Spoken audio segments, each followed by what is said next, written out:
Hi friends, this is Rafi. Welcome to my channel. ఈ రోజు Nifty bank Nifty యొక్క support and resistance level identify చేసే ప్రయత్నం చేద్దాం ఫ్రెండ్స్. చూడండి ఫ్రెండ్స్, ఈరోజు బ్యాంక్ నిఫ్టీ క్లోజింగ్ ప్రైస్ వచ్చి 54,247 పాయింట్స్ దగ్గర అయితే ప్రెజెంట్ అయితే బ్యాంక్ నిఫ్టీ క్లోజ్ అవడం జరిగింది.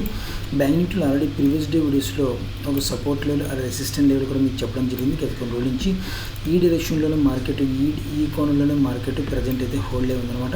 ఈ డైరెక్షన్ నుంచి మార్కెట్ ఇది లెవెల్ బ్రేక్ అవ్వట్లేదు, అలా అని చెప్పి ఈ లెవెల్ కూడా మన రెసిస్టెంట్ లెవెల్ బ్రేక్ అవ్వట్లేదు. ఓకేనా, ప్రాపర్ అంటే బ్రేక్ అంటే ప్రాపర్ వాల్యూమ్తో బ్రేక్ అయితే మనకు ఒక బ్రేక్అవుట్ మనకి ఎక్స్పెక్ట్ చేయొచ్చు అనమాట. అలా కాకుండా రాంగ్ బయింగ్లో వెళ్తే మళ్ళీ డెఫినెట్గా మార్కెట్ ఒక యూ టర్న్ తీసుకునే అవకాశం పాసిబిలిటీ ఉందన్నమాట. ఎందుకంటే ఇక్కడ ఒక support and resistant level create చేసుకుని ఉంది. అదే యాజ్ ఇట్ ఈస్గా మనకి వాల్యూమ్ కూడా జనరేట్ అయ్యిందనమాట సపోర్ట్ అండ్ రెసిస్టెంట్ లెవెల్ దగ్గర. సో ఈ డైరెక్షన్లో మనకి ఈ లెవెల్లో ఏదో లెవెల్ బ్రేక్ అవ్వాలి. సపోర్ట్ లెవెల్ బ్రేక్ అయినా మనకి వాల్యూమ్తో బ్రేక్ అవ్వాలి, రెసిస్టెంట్ లెవెల్ అయినా బ్రేక్ అయినా వాల్యూమ్తో బ్రేక్ అవ్వాలి. అలా బ్రేక్ అయితే మనం కన్సల్టేషన్ చేసుకుంటాం, కన్సల్టేషన్స్ని ఒక అప్సైడ్ మూమెంట్ టార్గెట్ పెట్టుకుంటాం అన్నమాట. లేని పక్షంలో వితౌట్ వాల్యూమ్తో మనకి బ్రేక్అవుట్ అయితే మాత్రం మళ్ళీ రాంగ్ సెల్లింగ్లో వస్తే మళ్ళీ మార్కెట్ అప్సైడ్ మూమెంట్ వచ్చేది అన్నమాట. అదేవిధంగా ఒకవేళ రెసిస్టెంట్ లెవెల్ వితౌట్ వాల్యూమ్తో బ్రేక్ అయినా సరే మళ్ళీ మార్కెట్ డౌన్ సైడ్కి వచ్చే అవకాశం పాసిబిలిటీ ఉంటుంది అన్నమాట. సో మనకి వాల్యూమ్ కూడా మనకి క్యాండిల్ స్టిక్తో పాటు వాల్యూమ్తో కూడా మనకి కన్సల్టేషన్ చేసుకోవడం చాలా మంచిది కూడా. ఇక్కడ నుంచి మార్కెట్ ఒక అప్సైడ్ మూమెంట్ ఎక్స్పెక్ట్ చేస్తున్నాం కూడా. నేను యాక్చువల్గా గతంలో ఈ లెవెల్ దగ్గర ఒక సపోర్ట్ లెవెల్ ఉందని కూడా మీకు గతంలో చెప్పడం జరిగింది. ఈ లెవెల్ దగ్గర యాజ్ ఇట్ ఈస్గా ఇంచుమించు ఈ లెవెల్ దగ్గర నుంచి సపోర్ట్ తీసుకుని మార్కెట్ ఒక అప్సైడ్ మూమెంట్ రావడం కూడా జరిగిందన్నమాట. అయితే ఈరోజు మనం ట్రేడింగ్ సెషన్లో విత్ వాల్యూమ్ ప్రకారం చూసుకుంటే ఒక రాంగ్ బయింగ్లో వెళ్ళింది.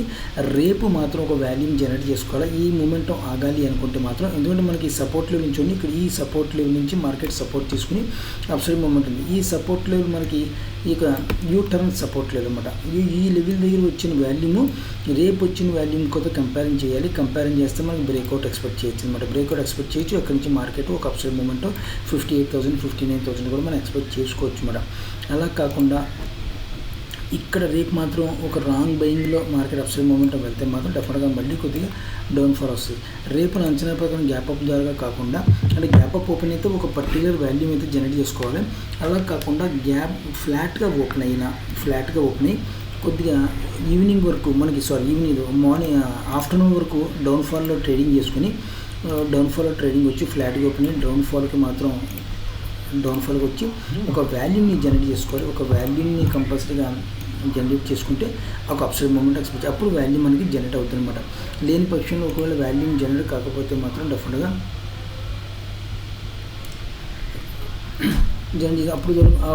జనరేట్ చేసుకుంటే మాత్రం ఒక ఈ లెవెల్ని మనం బ్రేక్అవుట్ చేసిన అవకాశం పాసిబిలిటీ మనకి మన బ్యాంక్ నిఫ్టీలో కనబడుతుంది అన్నమాట. ఓకేనా, ఇది ఫ్లాట్గా ఓపెన్ అయ్యి డౌన్ మనకి 11 వరకు కూడా మనకి కొద్దిగా డౌన్ఫాల్కి వచ్చి వాల్యూమ్ జనరేట్ చేసుకుంటే ఒక ఎక్స్పెక్ట్ చేసాం.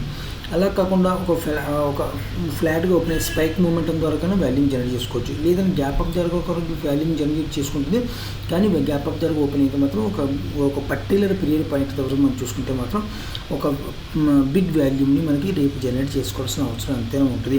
ఒకవేళ రేపు జనరేట్ చేసుకోకపోతే ఎల్లుండి అయినా కంపల్సరీ చేసుకోవాలి. ఆ హోల్డింగ్ పర్పస్ ఆగాలి. ఆగిన తర్వాత మనం ఎక్స్పెక్ట్ చేసుకోవచ్చు మన బ్రేక్అవుట్ని. ఓకే, సో మనం రేపు ఇంట్రాడే ట్రేడింగ్ ఒకసారి చూద్దాం ఫ్రెండ్స్. ఇంట్రాడే ట్రేడింగ్లో మనం చూసుకుంటే మాత్రం రేపు మాత్రం 53,500 దగ్గర మాత్రం ఒక వాల్యూమ్ అయితే మనకి సపోర్ట్ లెవెల్ ఉంది. విత్ వాల్యూమ్తో కూడిన సపోర్ట్ లెవెల్ అనమాట. సో ఈ లెవెల్ మనకి ఈ సపోర్ట్ చేసుకుని ఈ లెవెల్ని సపోర్ట్ చేసుకుంటే మార్కెట్ ఇక్కడి నుంచి అప్సైడ్ మూమెంట్కి ఎక్స్పెక్ట్ చేస్తున్నాను. నేను అప్సైడ్ మూమెంట్కి వెళ్ళాలన్నమాట. ఓకేనా, సో వెళ్తే మాత్రం డెఫినెట్గా మార్కెట్ ఒక అప్సైడ్ మూమెంట్ అంటే మనకి 56,000 మనకి డెఫినెట్గా 56,000 వెళ్ళాలి మార్కెట్. ఒకవేళ ఇక్కడ నుంచి ఒక రాంగ్ బయింగ్లో మార్కెట్ 56,000 వెళ్ళిందంటే మాత్రం డెఫినెట్గా ఇక్కడ నుంచి మాత్రం ఒక స్ట్రాంగ్ వాల్యూమ్ ఉంది. 55,000 దగ్గర కూడా వాల్యూమ్ ఉంది. 50,000 దగ్గర సెల్లర్స్ ఉన్నారు. 55,000 నుంచి మనం 56,000 కంపేర్ చేసుకుంటే మాత్రం 56,000 మాత్రం ఒక స్ట్రాంగ్ వాల్యూమ్స్ అయితే సెల్లర్స్ అయితే బిగ్ సెల్లర్స్ అయితే కూర్చున్నారు అనమాట. ఆప్షన్ చైన్ అనాలిసిస్ ప్రకారం చూసుకుంటే ఆప్షన్ చైన్లో కూడా మనకి 56,000 నుంచి సెల్లింగ్ ప్రెజర్ ఎక్కువ అని చెప్పి మనకు చూపిస్తుంది కూడా. అక్కడ ఓఏ కానీ ఇంకా చేంజెస్ అయితే మాత్రం ఇంకా స్ట్రాంగ్ 56,000 ఇంకా స్ట్రాంగ్ అయిపోయే కోసం పాసిబిలిటీ మనకు కనబడుతుంది. ఓకేనా,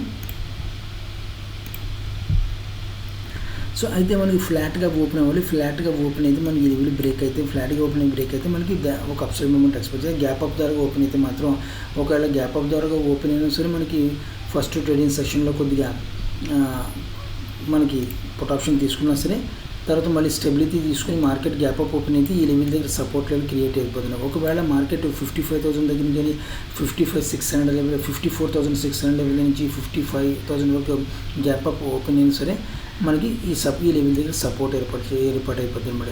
ఒక ఇంటర్డే ట్రేడింగ్ సెషన్లో చెప్తాను ఫ్రెండ్స్, హోల్డింగ్ పర్పస్ కదా. ఇంటర్డే ట్రేడింగ్ సపోర్ట్ చేసుకునే అవకాశం పాసిబిలిటీ ఈ లెవెల్ దగ్గర ఉందన్నమాట. ఓకేనా. గ్యాప్ డౌన్ ఓపెన్ అయితే ఇంకా మంచిది. గ్యాప్ డౌన్ ఓపెన్ అయితే మనకి 53,500 ఫుల్ ఫీజ్గా సపోర్ట్ లెవెల్ ఉంది. ఆ లెవెల్ నియర్ దగ్గర గ్యాప్ డౌన్ ఓపెన్ అయినా మరీ మంచిది, ఇంకా మరీ మంచిది. అక్కడ నుంచి మార్కెట్ ఒక సింగిల్ ర్యాలీ మూమెంటంలో వెళ్ళిపోతుంది అనమాట, మనకి నో డౌట్ దాంట్లో. ఓకేనా. అయితే ఫ్లాట్గా ఓపెన్ అయితే వెయిట్ అండ్ వచ్చింది. అంటే గ్యాప్ డౌన్ 53,500 అంత గ్యాప్ డౌన్ ఓపెన్ కాదు. ఒకవేళ little bit gap down open అయినా సరే మన 53,000 దగ్గర ఫుల్ ఫీజ్గా సపోర్ట్ లెవెల్ ఉంది. ఒకవేళ 53,000 సపోర్ట్ లెవెల్స్ మిస్ అయితే మాత్రం 53,000 దగ్గర ఫుల్ ఫీజ్గా సపోర్ట్ లెవెల్ 100%గా 100%గా సెవీ ఒప్పుకోదు, 99.9% కదా ఈ లెవెల్ దగ్గర సపోర్ట్ ఉందన్నమాట. ఒక ఫ్లాట్గా ఓపెన్ అయితే వెయిట్ అండ్ వచ్చేద్దాం. సో మనకి ఒకవేళ రేపు ఈ వాల్యూమ్ జనరేట్ చేసుకుంది అనుకుంటే మాత్రం ఒక స్పైక్ మూమెంటం దొరకవచ్చు, గ్యాప్ డౌన్ దొరకవచ్చు, గ్యాప్ అప్ దొరకవచ్చు. ఒక వాల్యూమ్ జనరేట్ చేసుకోవాలి. వాల్యూమ్ జనరేట్ చేసుకుంటే మాత్రం రానున్న రోజుల్లో నా target 55,000 first target, 53,000 second target కూడా పెట్టుకోవడం జరుగుతుంది. ఓకే. రేపు వాల్యూమ్ బట్టి బేస్ అయ్యి ఉంటుంది అనమాట రేపు. సో ఇది ఫ్రెండ్స్ బ్యాంక్ నిఫ్టీ యొక్క వ్యూ అయితే ఉంది. ఇప్పుడు ఒకసారి నిఫ్టీ ఒకసారి చూద్దాం ఫ్రెండ్స్. నిఫ్టీ చూడండి ఫ్రెండ్స్, నిఫ్టీ 23,396 పాయింట్స్ దగ్గర నిఫ్టీ అయితే క్లోజ్ చేయడం జరిగింది. సో నిఫ్టీలో ఒక సపోర్ట్ లెవెల్ ఉంది, అదేవిధంగా రెసిస్టెంట్ లెవెల్ కూడా ఉందన్నమాట. సో ఇది గత కొన్ని రోజుల నుంచి మనకి ఈ డైరెక్షన్లోనే మార్కెట్ ప్రజెంట్ అయితే హోల్డ్ అయి ఉందన్నమాట. ఆల్రెడీ మీకు ప్రీవియస్ వీడియోస్లో కూడా చెప్పడం జరిగింది, చాలా వీడియోస్లో కూడా మార్కెట్ చెప్పడం సపోర్ట్ లెవెల్ రెసిస్టెంట్ లెవెల్ కూడా మీకు చెప్పడం జరిగింది. ప్రజెంట్ ఈ డైరెక్షన్లోనే మార్కెట్ గత కొన్ని రోజుల నుంచి హోల్డ్ అయి ఉందన్నమాట. ఓకేనా. సో అదేవిధంగా మనకి ఈ లెవెల్ బ్రేక్ అవుట్ రేపు మార్కెట్ ఒక విధంగా ఈ లెవెల్ బ్రేక్ కంప్లీట్గా విత్ వాల్యూమ్తో బ్రేక్ అవ్వాలన్నమాట. కంప్లీట్గా బ్రేక్ అవుతుంది, మళ్ళీ డౌన్కి అవుతుంది, మళ్ళీ బ్రేక్ అవుతుంది, డౌన్ అవుతుంది, అంటే వాల్యూమ్ లేకుండా వెళ్తుంది అన్నమాట. ఓకేనా. సో కంప్లీట్గా ఒక వాల్యూమ్ ఉండాలి, ఒక వాల్యూమ్తో బ్రేక్ అవ్వాలన్నమాట. ఒకవేళ మార్కెట్ రేపు కానీ ఎల్లుండి కానీ కొద్దిగా వాలిటిలిటీ క్రియేట్ చేసుకుంటే మాత్రం డెఫినెట్గా మార్కెట్ 23,300 దగ్గర మనకి సపోర్ట్ లెవెల్ ఉంది. సో అది మిస్ అయితే అది ఆ లెవెల్ దగ్గర ఉంది. తర్వాత 23,250 దగ్గర ఫుల్ ఫీజ్గా సపోర్ట్ లెవెల్ అనమాట. సో ఈ లెవెల్ ఒక వాలిటిలిటీ రేపు ఎల్లుండి కొద్దిగా వాలిటిలిటీ క్రియేట్ చేసుకున్న ఈ లెవెల్ ఈ రెండు లెవెల్ దగ్గర నుంచి మార్కెట్ సపోర్ట్ తీసుకున్న ఒక అప్సైడ్ మూమెంట్ వస్తుంది. అలా ఒకవేళ తీసుకున్న అప్సైడ్ మూమెంట్ వెళ్తే మాత్రం ఈ డైరెక్షన్ ఈ 24,000 ఈ 24,000 లెవెల్ని, సో ఈ లెవెల్ని బ్రేక్ చేసే అవకాశం పాసిబిలిటీ 24,000 వరకు వెళ్ళే పాసిబిలిటీ ఉందన్నమాట. సో విత్ నిఫ్టీకి ఒకవేళ మార్కెట్ ఒక రాంగ్ బయింగ్లో ఇదే డైరెక్షన్ మూమెంట్లో రాంగ్ బయింగ్లో మార్కెట్ వెళ్ళిపోవాలి అనుకుంటే మాత్రం డెఫినెట్గా వెళ్తుంది ఫ్రెండ్స్. 23,000 దగ్గర 23,700 ఫస్ట్ టార్గెట్, 23,800 సెకండ్ టార్గెట్, 23,900 దగ్గర థర్డ్ టార్గెట్ పెట్టుకుని పోతే ఈ లెవెల్ దగ్గరికి వెళ్ళాలి పాసిబిలిటీ ఉంది. ఓవరాల్గా మన దగ్గర మనం చూసుకుంటే మాత్రం 24,000 దగ్గర మాత్రం బిగ్ సెల్లర్స్ అయితే కూర్చున్నారు. సెల్లింగ్ ప్రెజర్ చేయడానికి మాత్రం సెల్లర్స్ అయితే కూర్చున్నారు. కానీ మా మార్కెట్ రాంగ్ బయింగ్లో వెళ్ళకూడదు. రాంగ్ బయింగ్లో వెళ్తే మాత్రం 24,000 లెవెల్ నుంచి సెల్లింగ్ ప్రెజర్ వచ్చే అవకాశం ఉంది. ఒకవేళ పర్ఫెక్ట్ వాల్యూమ్తో వెళ్తే మాత్రం 25 లెవెల్ బ్రేక్ చేసే అవకాశం పాసిబిలిటీ ఉంటుందన్నమాట. ఓకేనా. సో అదేవిధంగా మనకి ఈరోజు మనం ట్రేడింగ్ సెక్షన్ చూసుకుంటే ఒకవేళ ఫ్లాట్గా ఓపెన్ అయ్యి డౌన్ఫాల్కి వస్తే మాత్రం డెఫినెట్గా 23,200 నుంచి 23,250 వరకు సపోర్ట్ ఉంది. ఆ లెవెల్ సపోర్ట్ చేసుకుని మార్కెట్ అప్సైడ్ మూమెంట్ పడుతుంది. ఒకవేళ గ్యాప్ అప్ ఓపెన్ అయినా గ్యాప్ డౌన్ ఓపెన్ అయినా సరే మార్కెట్ లెవెల్ వర్కౌట్ చేస్తుంది అనమాట. 23,250 నుంచి 23,250 లెవెల్ని 23,000 లెవెల్ గ్యాప్ డౌన్ ఓపెన్ అయినా ఫ్లాట్గా ఓపెన్ అయినా మనకి ఆ లెవెల్ పర్ఫెక్ట్గా వర్కౌట్ అయింది. ఒకవేళ గ్యాప్ అప్ ఓపెన్ అయితే మాత్రం అంటే 24,400 నుంచి 500 గ్యాప్ అప్ ఓపెన్ అయ్యే అవకాశం. గ్యాప్ అప్ ఓపెన్ అయితే మాత్రం ఇది మాత్రం సపోర్ట్ లెవెల్గా వర్కౌట్ అయ్యే అవకాశం, రెసిస్టెంట్ లెవెల్ పాసిబిలిటీ ఉందన్నమాట. ఓకే. సో ఫ్లాట్గా ఓపెన్ అయితే వెయిట్ అండ్ వాచ్ చేద్దాం. ఓవరాల్గా రేపు వాల్యూమ్ జనరేట్ చేసుకోవాలి ఫ్రెండ్స్. రేపు వాల్యూమ్ జనరేట్ చేసుకుంటే ఈ మూమెంట్ ఆగుద్ది. లేని పక్షంలో మాత్రం ఒక రాంగ్ బయింగ్లో మార్కెట్ వెళ్తే మాత్రం 24,000 లెవెల్ నుంచి సెల్లర్స్ అయితే కూర్చుని ఆ లెవెల్ దగ్గర నుంచి సెల్లింగ్ ప్రెజర్ వచ్చే అవకాశం పాసిబిలిటీ నిఫ్టీలో కనబడుతుంది. ఓకే. సో ఇది ఫ్రెండ్స్ నిఫ్టీ బ్యాంక్ నిఫ్టీ యొక్క వ్యూ అయితే ఈ రకం ఉంది.